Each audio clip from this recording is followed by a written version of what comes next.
Hey folks, just a quick introduction to my discussion with Ed Hartman. He is a Seattle-based composer, and he got involved with a film that was made in the 1930s, but it was never actually released. It's called As the Earth Turns, and it is a fantastic old school sci-fi film made by a 20-year-old filmmaker. And just the history of this film and the filmmaker in general is fascinating. So I'm going to cut this introduction short, and we're going to jump right on into it with Ed Hartman. Enjoy. First, you're a composer, right? Yes. Okay, so composing, do you normally compose film scores, or is it orchestra? What type of composer? Well, I'm as a definition, I consider myself a musician nowadays, a creator, as we say in the modern era. So I'm also become a filmmaker, but the composing side has been with me for a long time, and since high school, doing electronic music. And then in college, I got a percussion degree as a performer, although I kept writing music for my recitals, which pretty much pissed off the professors to no end, because you're not supposed to do that. You know? Yeah, they wanted you to play their stuff or the designated stuff, right? Well, yeah, they didn't know how to deal with it. So, but I was always into that. And then I've been in bands and had my own stuff. So I've always been writing music of all kinds: Latin, jazz, world, electronic, classical. And in fact, when I first moved out to Seattle with a gal, she had a harpsichord. And so I really got into, that was a keyboard we had. And the thing about a harpsichord is it doesn't have a pedal. So there's no way to hold chords down. So you write contrapuntally a la Bach, and everything becomes linear. So that taught me counterpoint really well. But I've never taken composition classes in college or anything like that. I took everything else about music, history, and all the rest of it. And I've never really felt that composition classes are all that critical, at least in my training. Orchestration is probably something I need more of. But anyway, so as far as the answer to your question, I've been writing music all along, whether it's been for my own band or for, whatever. And then in the last 20 years, I've had a lot of music in film and TV through placing music through music libraries and things like that.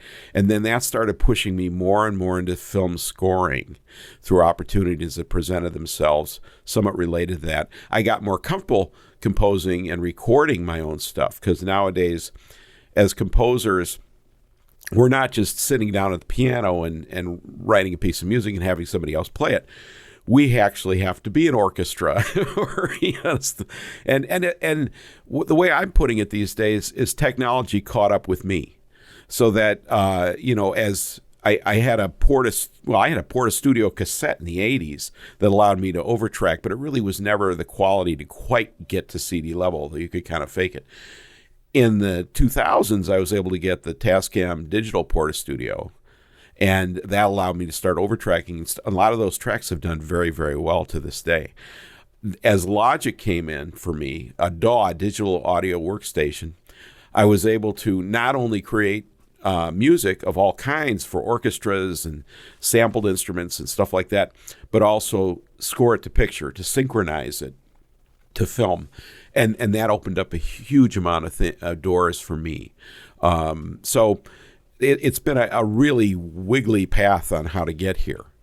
Yeah, when I think music scoring, I think the old school, you have a big orchestra there. They're showing the movie on the screen, and they're doing that. So a lot of modern music scoring, especially for like smaller budget projects, you're kind of doing all of that, correct? Like you've got your keyboard, it's possible to play, make it sound like a horn instrument is playing, that type of stuff. Is that correct? Yeah, if we had it set up, I could actually demonstrate that and sound like an oboe or a violin or a full orchestra. It's not easy to do, and it requires another set of skills.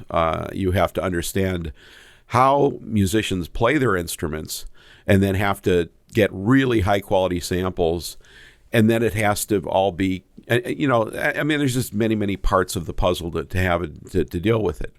The film As the Earth Turns is a 1938 film we'll probably talk about, and that's my best score for sure. That's a period score. It's a 1930s, 40s, although it's really a classical score. In fact, a lot of people, the comments I've heard from reviews, because I've gotten a lot of great reviews about the score, silent film, so the score is a huge part of the film, say that they like it because it's a combination of an older style plus more of a modern scoring technique. I'm not a big fan of taking old silent movies and making really modernistic, type of scores to them. I've done it, and it's fun to do. But what I really love to do is to see if I can't create something that's really epic in nature, and that's what I tried to do with this film, is come up with something that the music kind of stands on its own as well. There's no if you have silence in a silent movie, it's deadly, especially digital. If you're watching in a theater, in the old days you had a film projector that would there'd be hiss and ambient sounds, but when you're watching a video, and whether it's on your computer or whatever, and there's no sound, there's no nothing, and the audience immediately thinks, is there something wrong with the sound? Yeah. Well, and you might hear that with a silent film that's been rescored, where kind of like there's a pause between the music, maybe between one scene or another scene. I've noticed that as well. And in watching As the Earth Turns, I definitely see how you made that so that didn't happen as it was transitioning from scenes, to where the music transitioned without there being this like pause in the music. And I do notice that when I watch silent films and there's that pause in the music, and it makes me wonder, okay, is this how it was originally scored, or is this a new score trying to sound original? And it's just not that well done, that kind of thing, but it is noticeable. Yeah, I mean, and if you were in an old theater and you had a live orchestra playing with it, you wouldn't have that issue because there'd always be ambient sounds. Now, I was lucky enough because my executive producer, who's the great niece of Richard Lyford, who's this guy up here. Anyway, we were able to master the score. So it's one thing to finish the score myself and come up with it. It's another to take it to a high quality post-production studio and really bring out the instruments and the sounds. In As the Earth Turns, there are live sounds in there. I don't even want to go into which are live and which are Memorex or whatever, because that might ruin it for people. I'd rather have them watch it and there's an illusion. Of course, the whole, movies are a grand illusion anyway. So why not make the music an illusion too? It doesn't have to be just the visuals. Nowadays, everything's CGI. You don't know if anything's real, including the actors. So, yeah. So, but I really enjoyed doing it. And with As the Earth Turns, it's a 45-minute silent sci-fi film. And it's a really cool movie. So, and the backstory is phenomenal because Richard Lyford was 20 years old when he made this thing in Seattle without any money. I mean, he was working, doing jobs and stuff, but this was not budget, but big budget. A lot of people ask, why was this film never released? They, in fact, on Amazon, you look at some of the reviews, people are like, I think this is a fake. And I'm thinking, if I could create a film this authentic, I'd be Spielberg, man. They're just because the edits are so, there and everything. And we didn't take him out for a couple of reasons. We wanted to show the authenticity of what he was dealing with at the time. My fear was if I had slicked the film down so much, people would not believe that it was real. They'd think, oh, this must be a digital thing. So did you guys add anything? Because I know you found there's found footage that was added. Did you add any of that found footage, or is this the original edit? So the way it worked out, I mean, I can go through the story from the beginning, but as far as the Earth Turns is concerned, when I first got it, we were just kind of playing around with, she just wanted to do it almost as a family archive, to hire me to do that. And then it started to come out pretty good.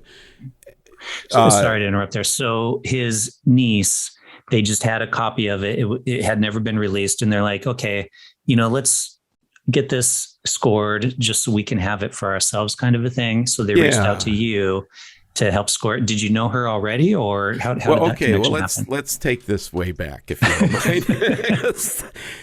you can't start in the middle on this thing. All Okay. right. So honestly, I'll try and do this quickly. But in 2013, there was an article on Classic Horror Film Board by some real, historical archivists, and they found I can show you this. They found a video DVD. I gotta put it in front of me. There we go. Monster Crash. Monsters at the Pajama Crash Party. the Pajama Party. Okay. Something weird video, kind of exploitation video. Yeah. And there's a couple of scenes of some films in there, and they couldn't identify who did it. So they started doing research trying to figure out who made these little scenes. One is a mummy scene, another is a kind of a Dr. Jekyll, Mr. Hyde thing. Anyway, over the years, they contacted the Lyford family and the great niece of Richard Lyford.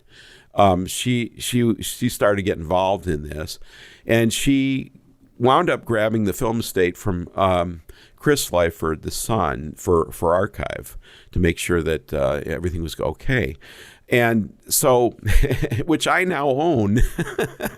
So I have those original films. Ooh, actual old school canisters. Nice. I have boxes of these things that are needing to go to the UCLA Film Archive in the near future, or the UW, or whatever I decide.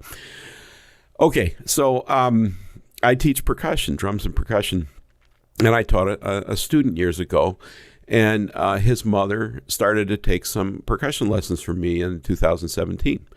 And I was showing her some of my stuff I was doing, and I happened to have a little music video of a Buster Keaton film with a track against it, really fun little track, kind of a la Pee Wee Herman style music against this Buster Keaton scene. And she saw it, and that triggered something. She said, well, I have these films. Would you be interested in scoring these? And I'm like, yes, I would. And so I watched this thing, and there was about 30 minutes there.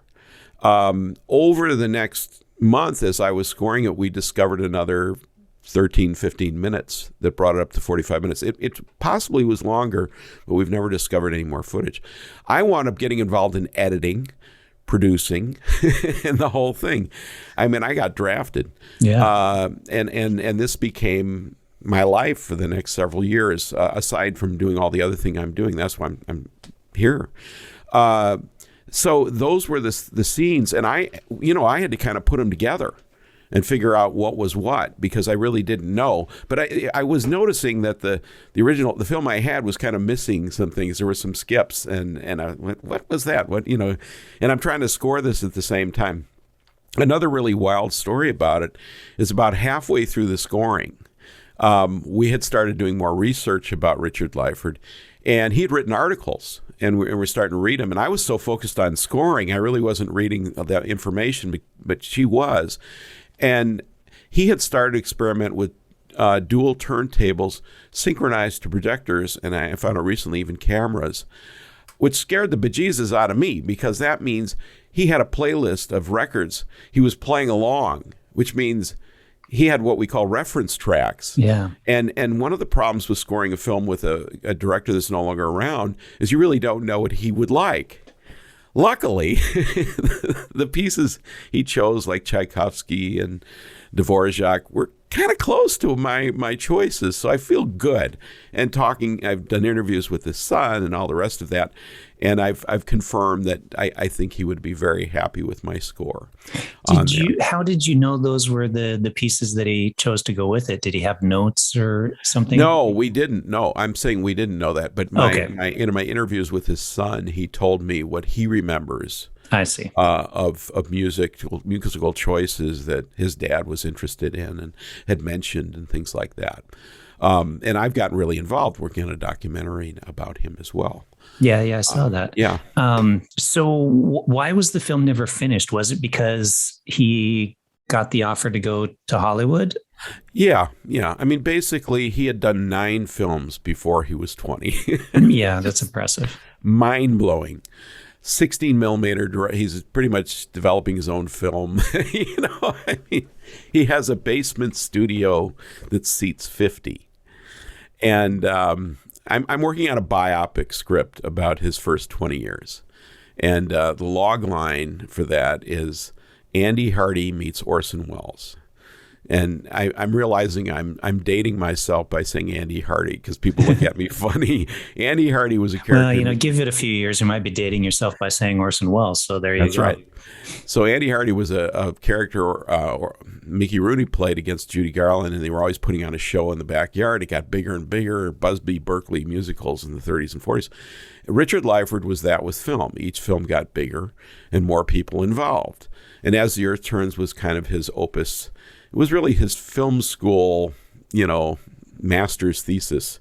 And he never went to film school because there wasn't no film school in Seattle in the 1930s. And about the time he finished this, he went to, he got an offer to work for Disney, and which I've learned a lot about. And there was really no way he could have distributed this anyway, even if he had stayed in Seattle. He had no studio or anything like that, no production company. Well, he had a production company. So anyway, he moved to Burbank, and I know where he lived. In fact, he lived with the guy who started what's the Big Boy Hamburgers. Oh, really? The hamburger chain? I'm not kidding. Yeah. And another guy who did photography for National Geographic. Yeah, the stories get really weird about that. And he worked on Fantasia, Dumbo, and Pinocchio, and then was drafted. And Disney handed him his draft papers. Personally, he knew him. There's wonderful stories at Disney, and one of them is part of the documentary and going to be a major part of the biopic. And then he worked in the Army, Air Forces, doing classified and war films and things like that. Moved back to New York and didn't go back to Disney right away, and wound up directing an Academy Award-winning documentary about Michelangelo in 1950 with Robert Flaherty, who did Nanook of the North, and Robert Snyder, who was a famous documentary producer. He wound up doing more corporate stuff, and then eventually went to the Mideast and did films in the Mideast, which were quite interesting, and worked at Disney on some wonderful World of Color, the animal documentaries that did well. So there's a mini documentary that I finished this year after about 2-3 years of research called It Gets in Your Blood. And I just got the 97th festival selection from that. You can see as I'm now going after As the Earth Turns records. So that is going to be playing. I don't know when this podcast is on, but I'm going to be heading down to Burbank in beginning of October. On October 3rd, it's going to play at the TCL Chinese Theater, Grauman's old theater, which is that's mind-blowing. fantastic. I've been trying to get go see a film there. Wow. I know. I've been. I've scored films that have played there and never gotten there, and I'm thinking I got to go to this thing just for the photo op alone. Absolutely. And I was just in Burbank for a Burbank Film Festival that was spectacular. Really nice one there. So the film has been wonderful. We've been to Vegas with it. As the Earth Turns, been in massive amount of film festivals and won incredible awards. It's like 136 or something. Anyway, this one is really, and this is really kind of the proof of concept of the biopic script. And it's the first 20 years that intrigues me of what he did. Because I think if you kind of think of, Tucker, like the movie Tucker, or My Brilliant Career, a lot of these things like that. There's kind of parallels to Richard Lyford on what he could have done. So I'm kind of entrusted with his archive at this point, and I have to make sure that the biopic is as close as I can come to what happened. And I think my goal is to make it a fun, joyful experience. I'm really not interested. I score a lot of dark horror and stuff like that. And if I'm going to make a movie, I'm going to make something that's uplifting and God, fun, you know. Well, that's nice, especially And with everybody inspiring. making so many dark, dreary films nowadays. But I could see how this would be fun because if you watch the film, it's quite campy. You know, you think Yeah, of Flash Gordon Flash type Gordon, thing. You that's know, it's right. Flash Gordon in black and white, and Yeah, with the model, with the model effects and stuff like that. So there's a certain campiness of it, but it works because at that age, that's the type of films you're going to make. You're going to take your friends, you're going to put a fake beard on them because they can't actually grow a beard themselves yet, and put them in your true. films. So I could see that being a fun, campy kind of a movie. You know, he did some really spectacular things. There was another film that we do not have that I wish I did called the Sea Devil, and it was based on a German, you know, guy who used to, you know, take out boats and stuff, and a famous story.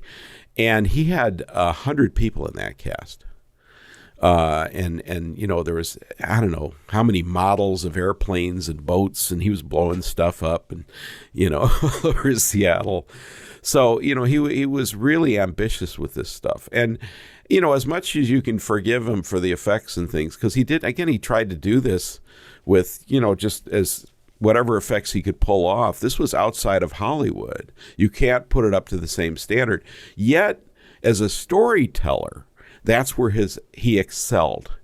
And I mean, you know, there's an interesting story is when he was growing up is that he could sit in a room, a book, and there'd be a lineup of books, and tell a story with all the people in the room as characters based on the books that he was looking at. Wow. I mean that, and he wrote 58 stage and screenplays before he was 22.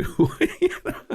So he was a writer. I mean, that was his thing. You know? Are most of those still in existence?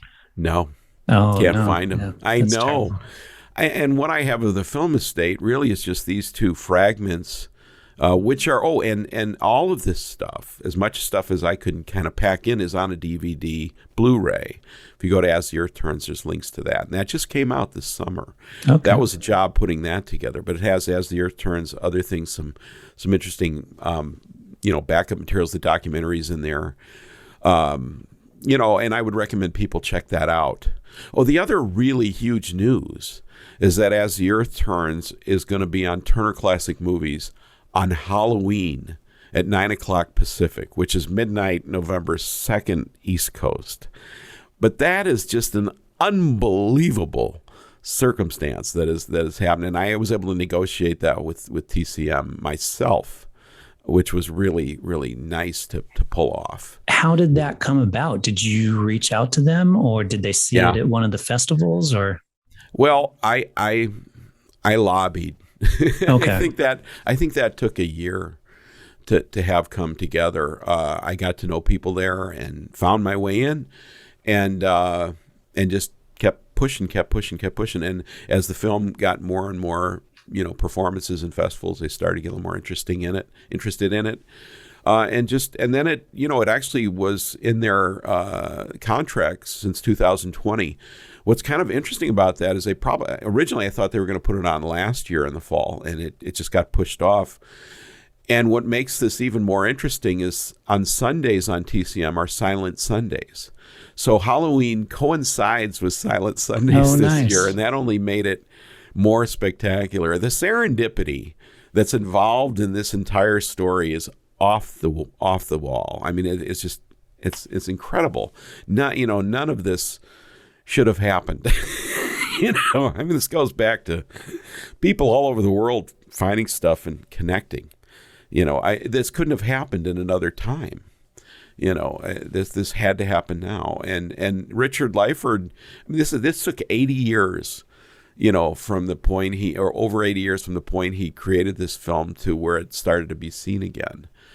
And this was a film I know he enjoyed. He really liked it. You know, As the Earth Turns, it's just such a well-made film for what it is. And you know, again, you kind of start to buy in the effects and go, yeah, you know, I've seen worse out of Hollywood. You know? Yeah, I've seen worse more recently than this was made on a larger budget. It's not Absolutely. CGI. This is all real stuff. Yeah.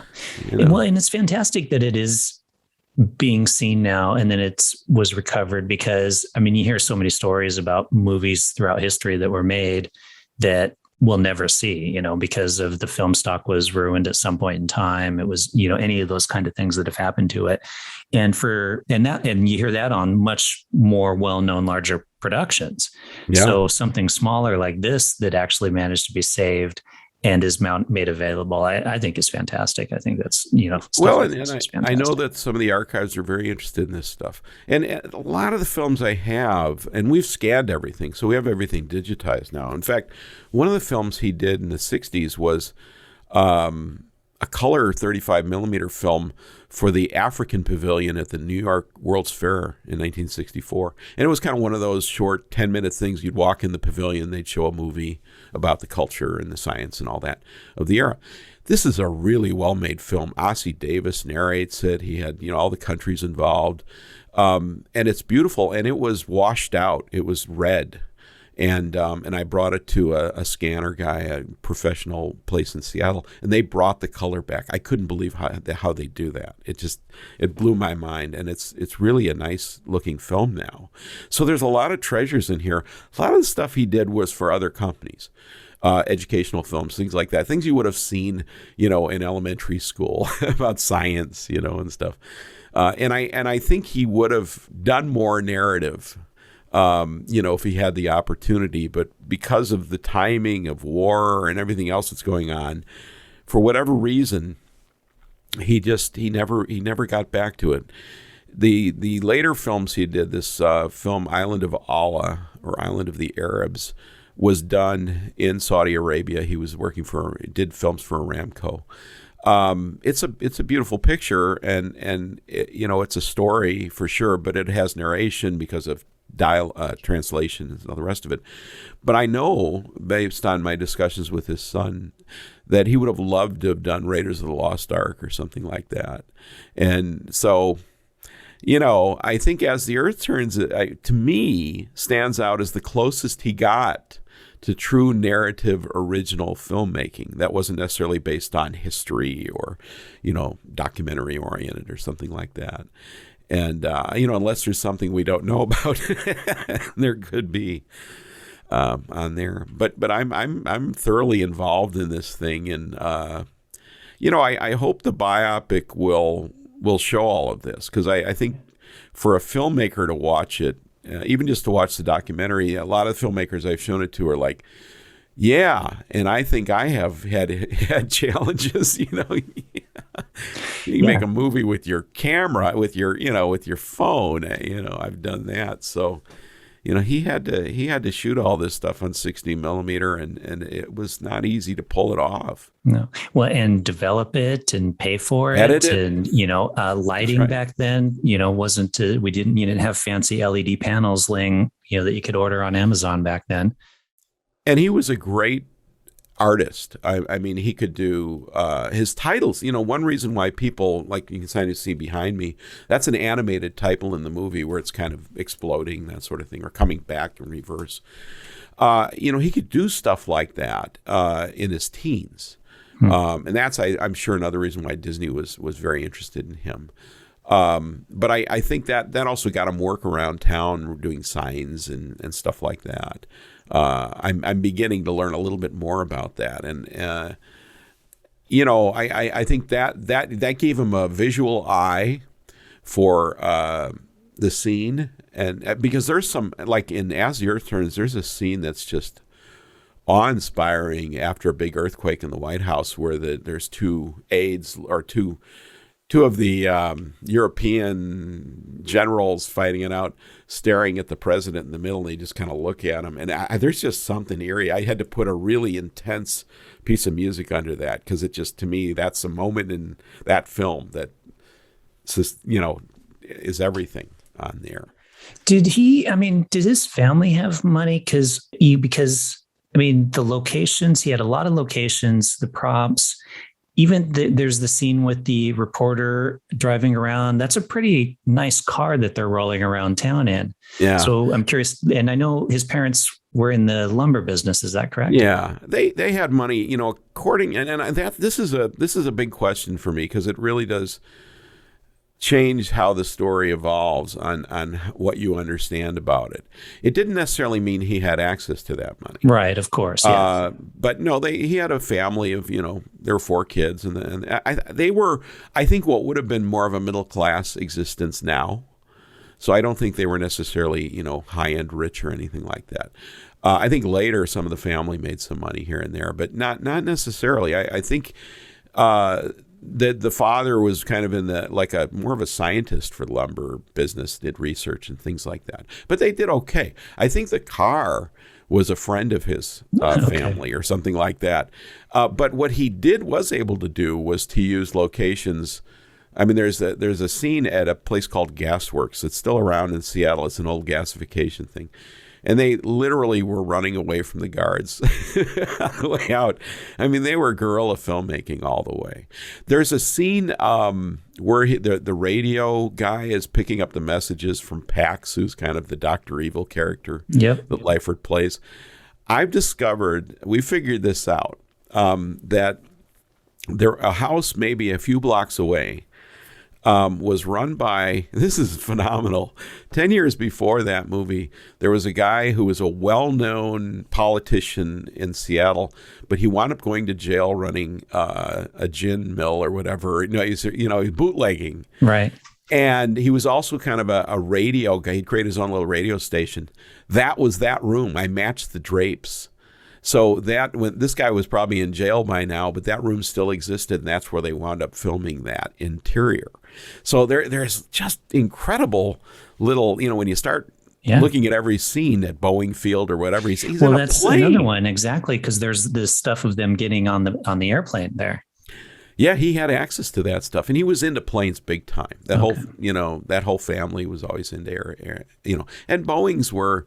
They were all part of what's going on at that time, So again, I think they had friends and connections and things like that.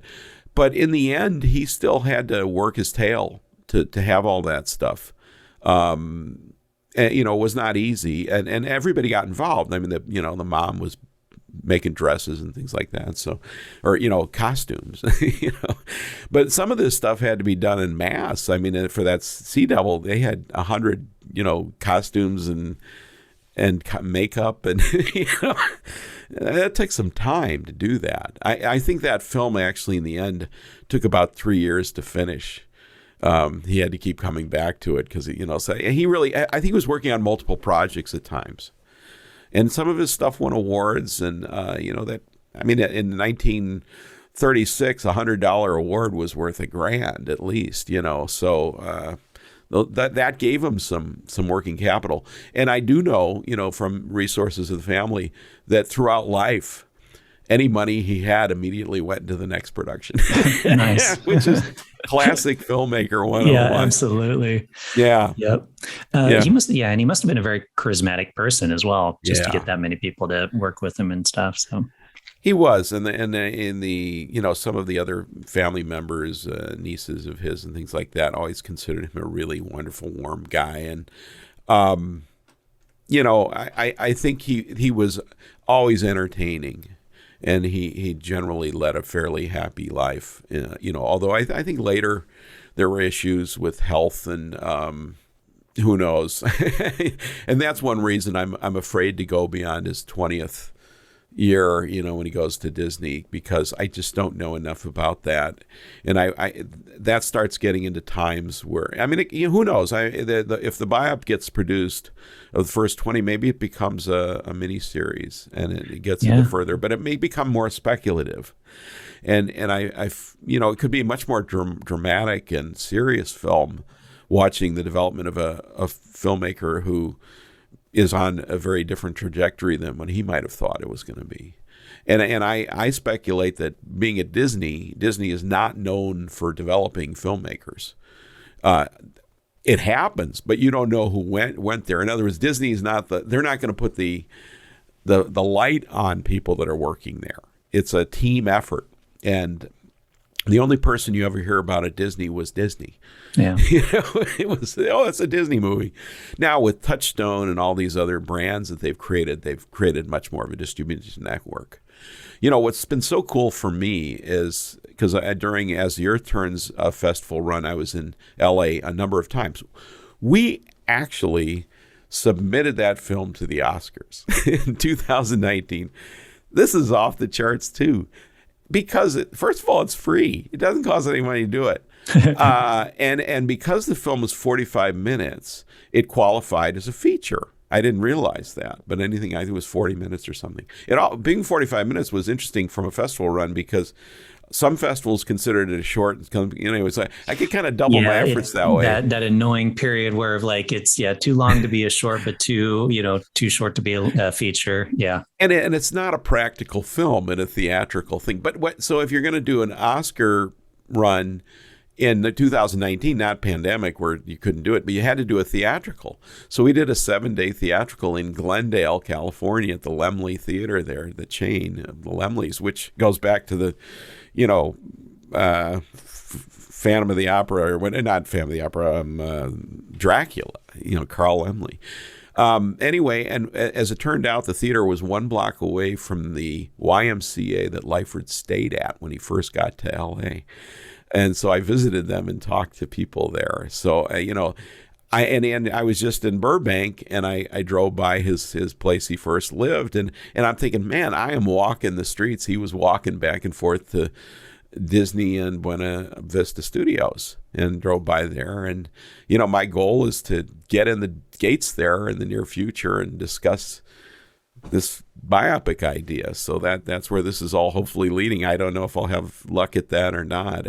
My vision is that it would be a combination of a Hollywood and a Seattle production, because I think it needs to be filmed here, and there are great locations for it to happen.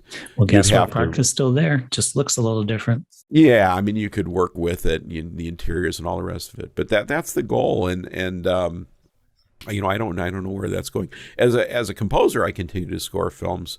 What's wild for me and my own trajectory is that I was interested in Super 8 film as a kid, and I still have those cameras. And I was always frustrated that I couldn't get sound with them. I would put records with them, eventually reel to reel, but I couldn't synchronize anything. It was like hitting buttons at the same time. And so I went into music full time, but I almost went into filmmaking. I mean, that was a real serious shot, and it would have been Cal Arts that I was eyeballing, but I wound up going to Indiana for percussion and music. And the interesting thing about that is my mother's cousin was Harv Bennett, who produced Rich Man, Poor Man, Mod Squad, $6 Million Man, Star Trek 2 through 6. He saved Star Trek. I mean, he literally is the guy. The reason why all Star Trek movies exist, all things Star Trek too, it was because of Harv Bennett saved it. I mean, Paramount came to him and said, "Hey, we need you to do this." Came up with Wrath of Khan Anyway. Yeah, no, I know. Yeah, we're going to make another Star Trek movie. We're not going to give you nearly as much money, and it's pretty much your last chance. Yeah. Yeah. So anyway, I would have had a heck of a connection there. So this is my brilliant career. No, I understand. Getting into filmmaking later.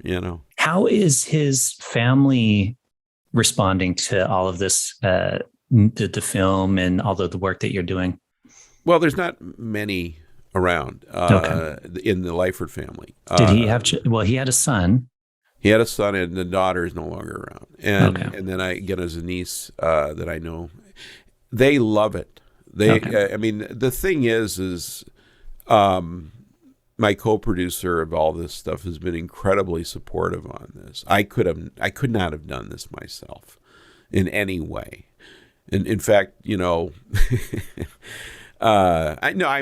just it just wouldn't have happened. And to this day, they're continuing to support things that are going on. So I try and check everything out with them as I go, because I don't want to do anything that is uncomfortable for anybody. And one concern is if I bring in other production companies, will they change the storylines to say, well, we got to Hollywood it up, Yeah, we need some more drama here. We need some conflict. So that and I didn't understand actually that's happen. a concern of mine, because there is not necessarily a lot of death in this story.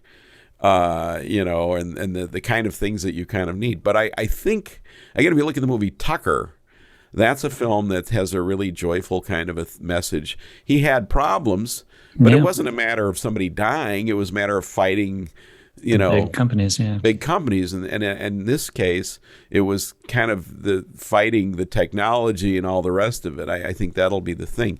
And just his process of what he had to do and put this stuff together, for him to pull this off. Just the sheer amount of films and screenplays and storytelling ability, I think that's what's going to carry it. I had a thought recently about there's the scene where he's telling a story based on books in the room, and it came to my mind, knowing his artistic abilities, because he did some cartoon stuff. I think he could have become an animator. He might have done some for Disney. I don't know. But my thought is rather than just telling the story in a library setting, to actually have it animate in an early Disney style as a story. I think that would be delightful. So I think those are ways you can take a story like this and make it really fun to watch. It's definitely going to be something that's going to have a beginning, middle, and an end. And the way I've designed. The story's pretty much done. I'm just trying to flesh out the harder parts are how to shoot scenes from the films he did to reenact them. And what'll be interesting about that is if you really want to do it right, you kind of have to use the technology he uses, or it's going to look ridiculous. And that doesn't mean everything has to be shot on 16 millimeter, but there's going to have to be some models made and, and explosions and stuff like that, And I've seen too many fake explosions lately on TV and stuff. They're getting kind of lazy about that stuff. Yeah. You watch a thing and there's this flash in the back and it's obviously not even real. And you're like, right. I rant about it all the time. Like, I mean, you watch, but I'll just use Star Wars as an example. Like, I mean, you watch the original Star Wars compared to the way he changed it or any number of other things that have come out now. And it's like, it's because they used real models and the stormtroopers had actual people in the costumes and that kind of stuff. Yeah. Whereas now it's all CGI'd and it doesn't age well. And those models have to be of size or they're not, and he's shown holding some of these things. So you get a sense of it.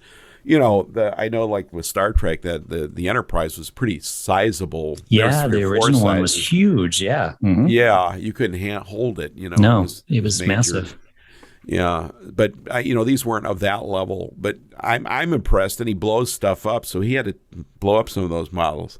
I mean, they're just thinking about that. A lot of these would have been wood too. I mean, you couldn't just go and buy a plastic model kit.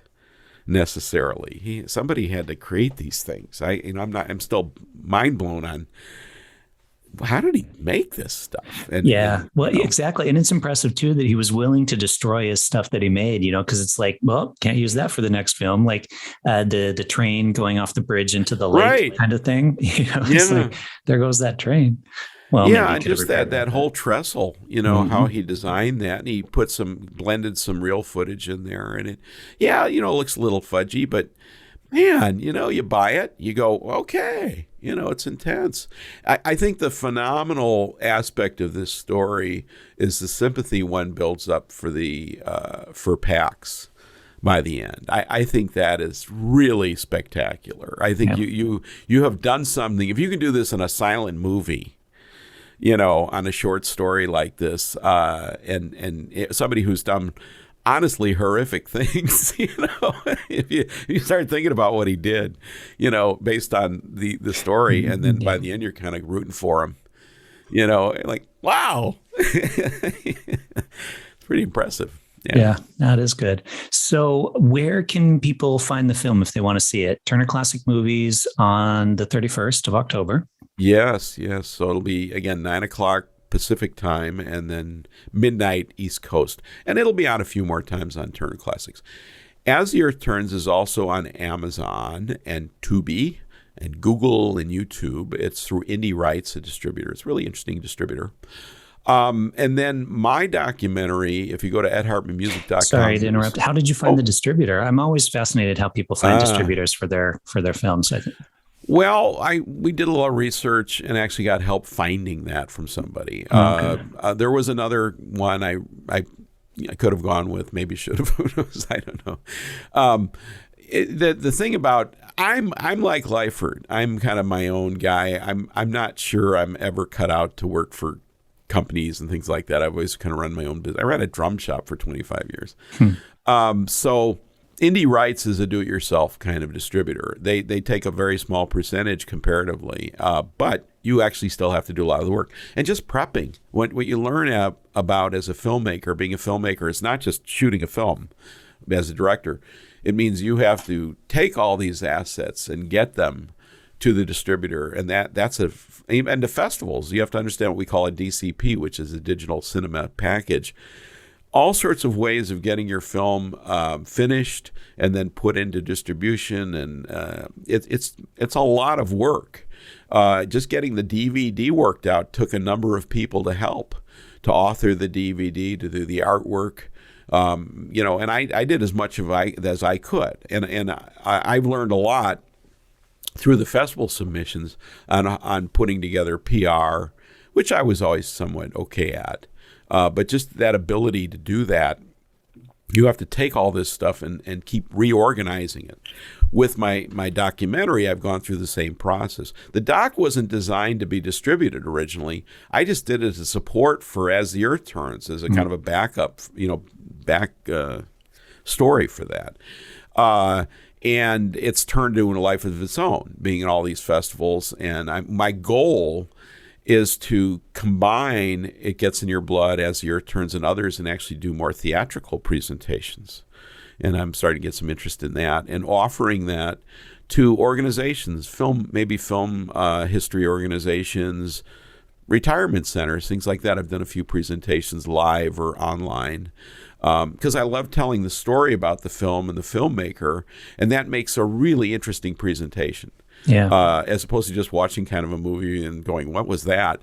You start learning about this, and you have a tremendously different view of the film afterward. I mean, I'm, again, as entrenched as anybody. And so when I watch the movie more and more, I keep getting more into it, going, wow, I didn't even think of that. How did that happen? So anyway, Ed Hartman Music is my website. And I have a podcast. I talk to filmmakers. I'm trying to learn as much as I can about filmmaking, so it's a cheap way to do that, and hopefully get them to hire me to score films. Yeah, I don't tell them. What's the name of the podcast? Ed Hartman's Wild World of Music and Film. Music is first, being a composer. So anyway, It Gets in Your Blood has a link on that page. They're both kind of connected. Okay. And that film is online quite a bit on film festivals right now. So you can probably catch it somewhere. If somebody's really interested in seeing it, they can get the DVD Blu-ray, or they can contact me, and I'll probably send them a link and they can watch that as well. With the DVDs, is that like a print on demand thing, or is your garage full of DVDs? No. Okay. I went through that with CDs and in the 80s and 90s and records, and I'm not going to stockpile physical product anymore. No way in hell. Yeah. So no, the on demand is perfect, because you can order it and they come. Takes a couple days to get them. So it's really pretty easy sort of thing. It's ideal, and I think for older archive projects like this, history buffs love having the physical product for that. And I think what I have to offer with this one is all the extras that are in there. I mean, it's about 80 minutes or something like that. I don't know, 70, 80 minutes of material in there because of all the stuff I threw in there. And these little short films, Ritual of the Dead and The Scalpel, are quite good. And they were done before As the Earth Turns in his teens. Man, they are cool. There's transitions that took 6 hours to make, mind-boggling stuff in there. And that's why these original archive buffs got into this, because they were watching this stuff and seeing it from a filmmaker standpoint. What was so frustrating about when I first saw it on this crazy DVD is that the music was just junk music against it. It didn't, and I'm thinking, wow. Here's what's phenomenal about the serendipitous moment. There's also a backstory. If you go to As the Earth Turns, there's a link to the backstory that I wrote for Stage 32 that goes through every detail of this, just for the archive, so when I'm dead, somebody knows how it happened. But what's really ultra bizarre about this is this company, this Something Weird company, I'd contacted and I wasn't getting anything in return. I remember watching something weird. It was on a cable.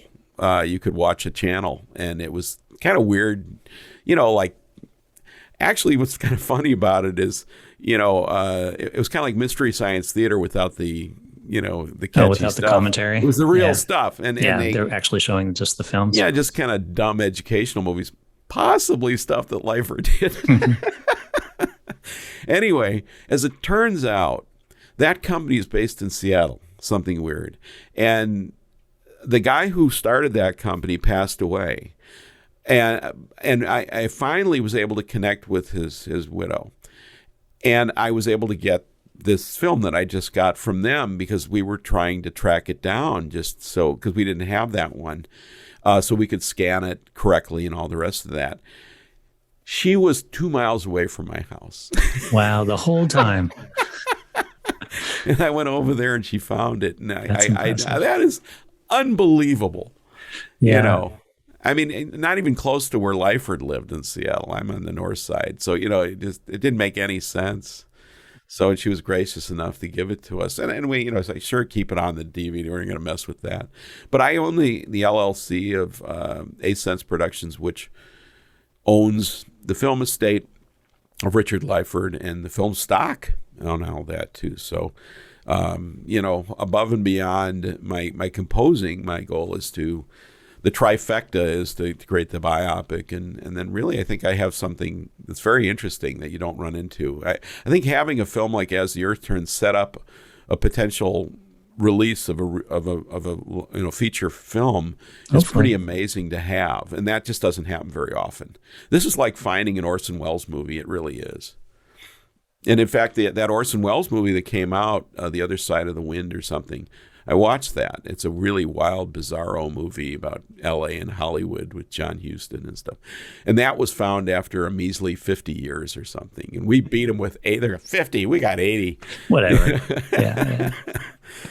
And he died the same year as Wells. He was almost identical in age. So is he buried in Seattle, or did he die in New York? Because he was all over the place. Yeah, he was. No, I'm still trying to figure exactly out where it was, but I think. Yeah, I think West Coast, but not sure. Oregon. I can't remember what his son said. I gotta track that down myself on there. But the family is interesting. My co-producer's father was Chuck Lyford, who was a famous hydroplane and plane racer, and he died in a crash. But he was really well known. There's a story there that needs to happen. I mean, there could be a biography about that. That's a fascinating family. Well, yeah. They were out there. I mean, they were doing stuff. So that what I keep hearing from the Lyfords, like, well, that's a Lyford thing. I mean, I think it was Chuck who his remains were. The reason I think about it were blown out of a cannon. Over the Sound. Did he? With the race that he died, was it in Seattle then? Was it a Seafair or something? No. It was in Spokane a few years ago. Oh, okay. I think it was a plane, but no. So it's again, it's an intriguing family. There's a lot of sides to it, and I think Richard Lyford was kind of the optimist, the fun guy. The one who just was out there. I think where the drama happens in the biopic is his dad trying to get him to go into the timber business. I've heard it's not the lumber business. You got to call it the timber business. Oh, okay. and he just wanted to make movies and stuff. And so there's going to be some drama there. Yeah, there's some drama there, exactly. And then hopefully it gets made, and hopefully Disney decides to do it. I mean, that would be the perfect place for it, since he actually worked there. I mean, at some point, if we do it, there has to be some suggestion of the scene. The beginning and the end of the movie is going to have to start there. So where he does something quite spectacular. Yeah, I don't know. I got to be careful. It's got to be a balance between that and, because if Disney steps in, how much control are they going to want of it? Yeah, or any major studio like that. I don't know. We'll find out. You look at that picture and you tell me who should play him. Lyford there. Anybody come to mind? Is somebody supposed to come to mind instantly when I see that? I'm just curious. There's two people that have come to mind to me, and they just have disappeared. One is an up and coming filmmaker, Jim Cummings. I'm a big fan of Jim Cummings, actually. Thunder Road. I actually had some music in some of his projects. Did you? Put in, and I think he could do this. The problem is there's going to be 2 or 3 people to play him growing up, but when he's in his teens, I think somebody like Jim's not too old. He could probably pull it off. The other one is who is the Saturday Night Live guy who went on to, he's got his own show and stuff now. Not Jason, but he did a lot of impressions. Vincent Price and people like that. Oh yeah, I know who you're talking about. I think he may be getting old for that now. If it was his full life, he could do it. But the key Jim is Cummings that might work too, because he's not as huge as God, what is that guy's name? I'll remember now. I know. Yeah. Because Jim is still in kind of the indie movie scene. Well, I think Jim would relate to. He is kind of the closest thing I've come to Richard Lyford. He's amazing at being able to. He's created a proof of concept, short that went to Sundance, won that, and that created his film. But he's all about his self-funding. Just make the damn movie is his point of view. Is his wonderful filmmaker. So that would be wonderful to have somebody like that. That might want to run with something like this. I don't know. Could I direct it? I don't know. I don't have enough faith in me. I don't have enough experience to pull that off. I would like to be composer and producer, and then get really sharp producers along with that as well. All right, Ed, it's been fantastic talking to you. Wonderful. Thank you. Best with the film and the biopic and all future endeavors as well. So I really appreciate it. Yeah. Just send anybody to either of these, astheearthturns.com or edhartmanmusic.com, and I'm always easy to connect with on LinkedIn and Facebook and things like that. And then if anybody's in LA, Sunday, October 3rd, 2 o'clock at the Chinese Theater, think Blazing Saddles, with the hands and all that. I will be there showing this thing. And what's interesting is that it's going to be shown before a long documentary about kind of a beauty and health magnet guy, Vince somebody. Anyway, looks like a very interesting film. So I rather than having kind of a block of a bunch of short films, mine's going to kind of open for something fairly big on there. So I think it's going to be a good program. I'm very interested to watch that thing. Anyway, but I'm happy to meet people there. And beyond that, who knows, where this winds up, or all of these things. And if people have any organizations out there, especially film groups or people that are interested in silent movies, I'm really happy to present this either virtually or hopefully in person in theaters, and even in old theaters that are looking for films to show. I have a group of films that can really make an interesting presentation. Perfect. Excellent. Yeah. Thank you. Thank you, Ed. Appreciate it. You bet.